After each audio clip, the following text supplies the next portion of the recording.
Il faut savoir que le propriétaire du fauteuil présidentiel, c'est le peuple.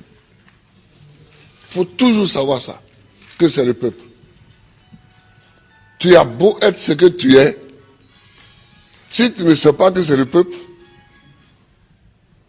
et que tu ne te conduis pas en conséquence, tu ne peux pas t'asseoir dessus.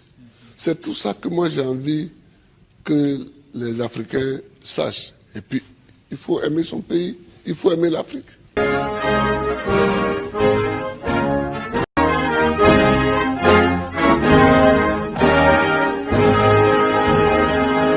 Bonjour les amis, j'espère que vous avez pu dormir un peu. En tout cas, cette vidéo-là, c'est plus ou moins hommage au président Laurent Gbagbo. Voilà, soutenons-nous pendant que nous sommes encore en vie. Je suis tombée sur ces anciennes vidéos et j'ai été vraiment édifiée. C'est comme s'il savait tout ce qui allait se passer. Donc, vous allez écouter un peu et laisser un commentaire. Moi, je suis chef de l'État, président de la République. Je ne gouverne pas avec ma famille. Peut-être que ça se fait comme ça ailleurs en Afrique, mais pas en Côte d'Ivoire, au temps de Gbagbo. La présidente. Toute ma vie, et ça se sait non seulement en Côte d'Ivoire, mais dans toute l'Afrique et dans toute la France politique, j'ai lutté pour la démocratie. En fait, c'est ça, l'homme. Il marche, mais il laisse des traces sur le chemin qu'il parcourt. Comme ça, on peut le retrouver. J'ai lutté pour la démocratie et c'était au moment où nous ne savions même pas si le mur de Berlin allait s'écrouler. Nous ne savions pas ça. Donc on luttait avec un courage. Mais on était convaincus que nous-mêmes, on n'allait pas voir la démocratie triompher. Mais le mur de Berlin s'est écroulé et nous a aidés à gagner la victoire du multipartisme et de la démocratie. On nous a attaqués en 2002, j'ai fait mon travail. C'est-à-dire que je n'ai jamais cru que la Côte d'Ivoire allait s'en sortir par la guerre. Je n'ai jamais cru ça. J'ai toujours cru qu'on s'en sortirait par la discussion. Même si je sais qu'ils ont tort. Mais pour s'en sortir, j'ai toujours cru à la discussion. Alors j'ai parcouru toute l'Afrique. Nos pays, nos États, et ce sera mon dernier point, sont fragiles. Nos États sont fragiles. Et chaque fois qu'un chef d'État européen ou occidental me disait « Faites la démocratie en Afrique », je lui disais « Nous avons besoin de la démocratie, non pas parce que vous le dites, mais parce que nous-mêmes, nous en avons effectivement besoin pour construire nos États. » Madame, regardez la Côte d'Ivoire. Si nous n'employons pas la démocratie, comment nous allons choisir le chef de l'État? Il y a à l'est, adossé à la frontière ghanéenne, les Akans, qui ont un mode à eux pour choisir les chefs de village ou de canton ou leur roi. Nous avons à l'ouest un pouvoir éparpillé.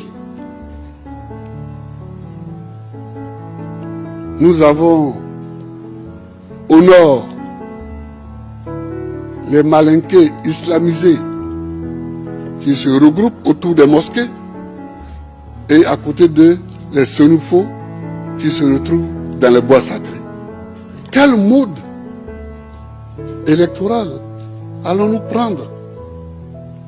Donc la démocratie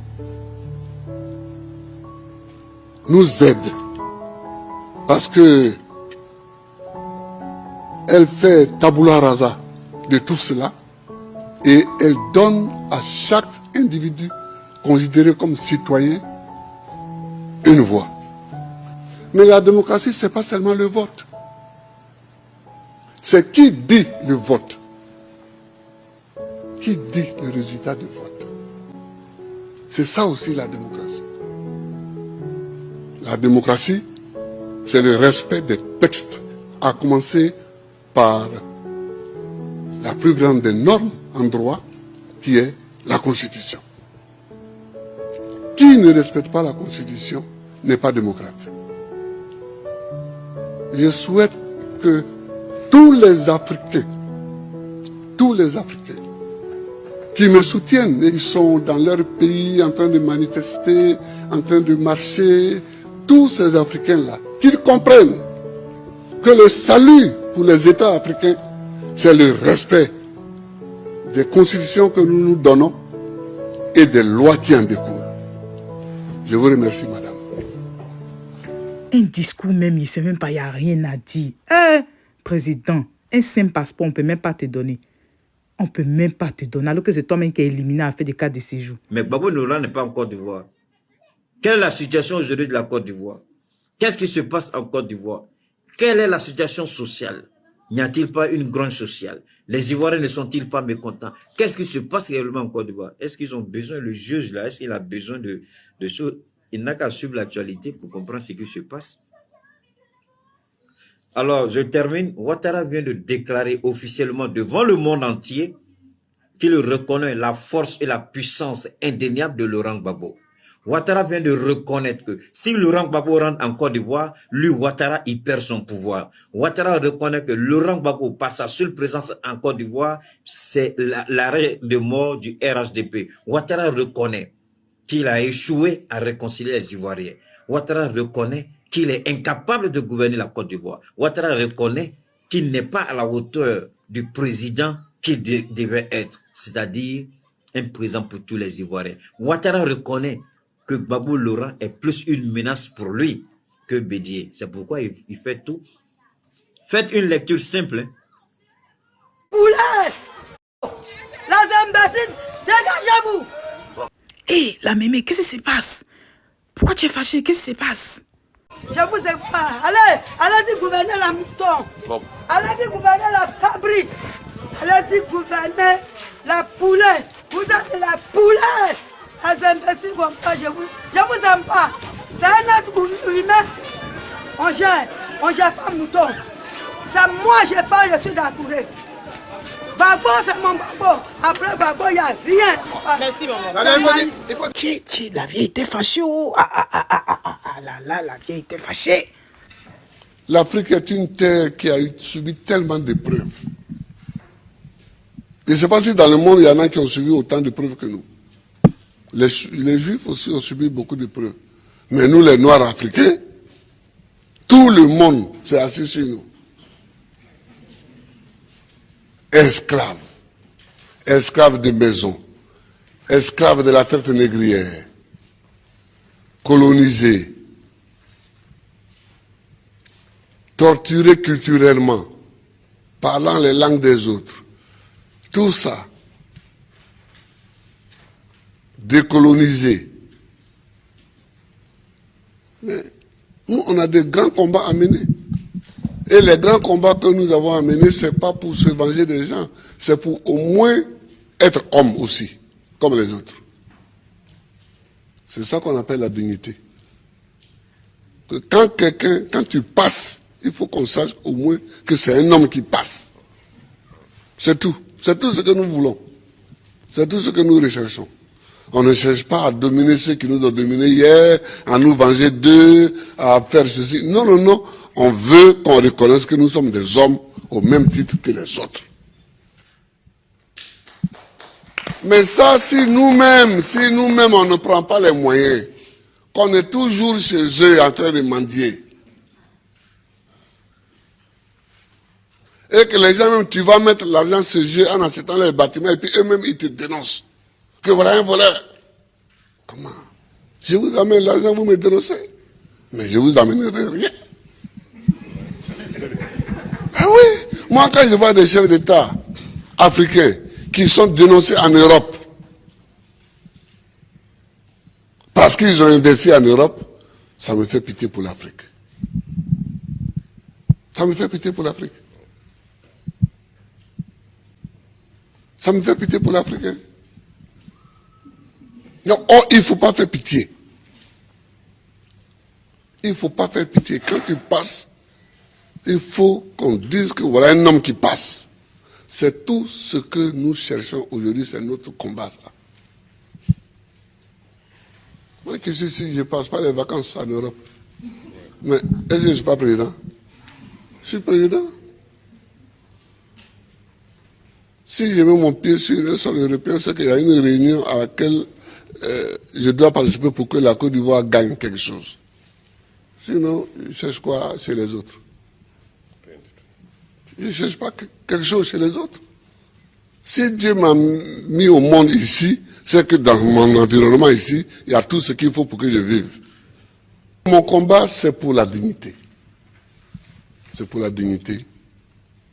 C'est pour que nous effacions tous les siècles passés, les traces de tous les siècles passés, les traces de l'esclavage, les traces de la colonisation, les traces du pillage, les traces du travail forcé, les traces de la chicote. C'est pour qu'on efface tout ça. C'est dans ce sens que j'ai supprimé la carte de séjour pour tous ceux qui sont de la CEDEAO en Côte d'Ivoire. J'ai supprimé parce que nous avons des traités de libre circulation, nous proclamons toujours des pays frères. Quand un chef d'État écrit à un autre chef d'État africain et dit « Monsieur le Président et cher frère », mais ça a un sens. Donc, j'ai supprimé les cas de séjour ici pour montrer que nous sommes un et que nous devons circuler librement et que nous pouvons nous installer librement. Deuxièmement, au niveau du financement, l'Afrique est riche. Nous n'avons pas encore transformé tous nos produits, mais nous avons la matière première. J'ai proposé que nous créions un fonds de développement en Afrique en prélevant sur les matières premières de chaque pays. Le pétrole, le gaz, le diamant, l'uranium, le cacao, le café, le bois. Si nous prélevons sur chacune de nos matières premières et que nous créons un fonds, on verra que les Africains ne vont pas se mettre en rang pour aller emprunter à Paris, à Londres ou à New York, mais qu'entre eux, ils peuvent financer l'essentiel du développement. Mais aidez-moi à porter ces messages-là. C'est ça qu'il faut porter. Si nous ne le faisons pas, et c'est parce que nous ne le faisons pas qu'on intervient dans nos élections. Il n'y a pas de séparation entre le développement et la liberté politique. Vous comprenez? Et c'est parce qu'on propose ces choses-là qu'on intervient dans nos élections. Au mépris des lois. Je disais il y a quelques jours que ce qui différencie les hommes des bêtes, parce que nous sommes tous des animaux au sens étymologique, mais ce qui nous différencie des bêtes, c'est que nous, dans nos sociétés, nous avons des lois, des règles qui nous permettent de vivre en société sans nous dévorer. Une fois que nous dérapons sur les lois, nous tombons dans la sauvagerie, dans la barbarie. Donc il faut faire en sorte que nous respections les lois que nous nous sommes librement données.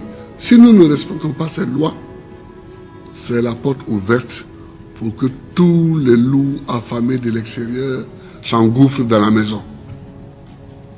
Si les loups s'engouffrent dans une bergerie, qu'est-ce qui se passe? C'est d'abord les agneaux qui sont mangés, ensuite les brebis, et ensuite les taureaux, etc. C'est petit à petit qu'on est mangé. Et il faut passer le message aux chefs d'État africains pour dire il y en a qui regardent un chef d'État aux prises avec des forces étrangères et rient. Mais il faut leur dire que c'est comme ça qu'on a colonisé l'Afrique. Parce que quand le colonisateur arrivait, il attaquait une tribu, l'autre tribu riait et dit nous ne sommes pas concernés. Mais quand on a fini la tribu A, on passe à la tribu B. La tribu B, au moment où on la mate, la tribu C dit oh, nous ne sommes pas concernés, etc. Donc ce qui arrive à Gbagbo arrive potentiellement à tous les chefs d'État africains. Ils n'ont pas aidé Lumumba en 60, mais ils ont tous subi le sort de Lumumba. Donc, nous sommes forts, nous résistons, nous sommes courageux, nous résistons, notre peuple est avec nous, nous résistons. Mais c'est un combat à mener, c'est une lutte indispensable, c'est un passage obligé pour que demain vous soyez libres. Parce que ce combat, nous, les âges que nous avons, ce n'est plus pour nous, hein. C'est pour que vous soyez libres demain. Je regarde souvent les pays européens, moi qui ai tellement étudié l'histoire de leur pays, et je dis ces gens qui circulent librement, qui parlent haut et fort, qui vont en vacances, qui vivent tranquilles, mais c'est parce que leurs ancêtres ont lutté. Leurs ancêtres ont lutté. Leurs ancêtres ont fait des révolutions. Leurs ancêtres sont morts, beaucoup ont donné leur vie. Ce qui permet aujourd'hui aux générations actuelles de vivre tranquillement. Eh bien, considérez que nous, c'est le sacrifice que nous faisons aujourd'hui qui vous permettront de vivre demain tranquillement. Et je suis fier pour ça. Je suis fier de ça. C'est un cadeau pour l'Afrique, c'est un cadeau pour la jeunesse africaine. Je suis heureux de vous voir. Je suis heureux des interventions de Kennedy et de Tamwafo Marie. Vive l'Afrique.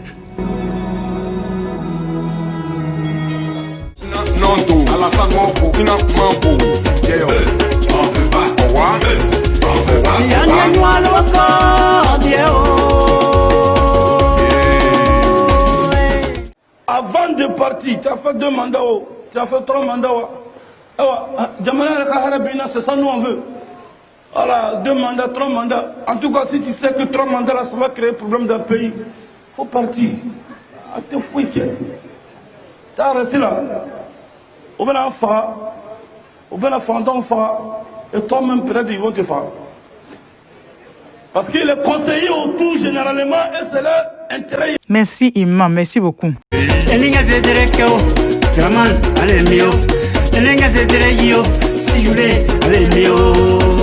Je suis Bicharme, l'Union des artistes de paix, disent non.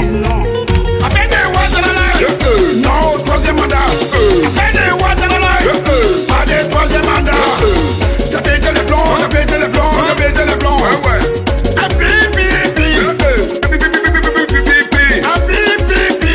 Ouattara, tu vas tomber.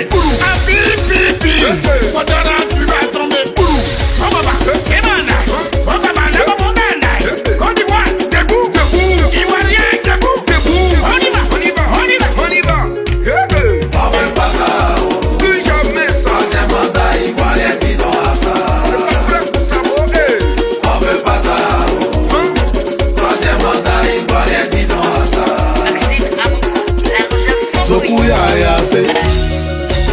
Non, Ivoirien veut plus de ça. N'oublie pas que la Côte d'Ivoire n'est pas ta propriété.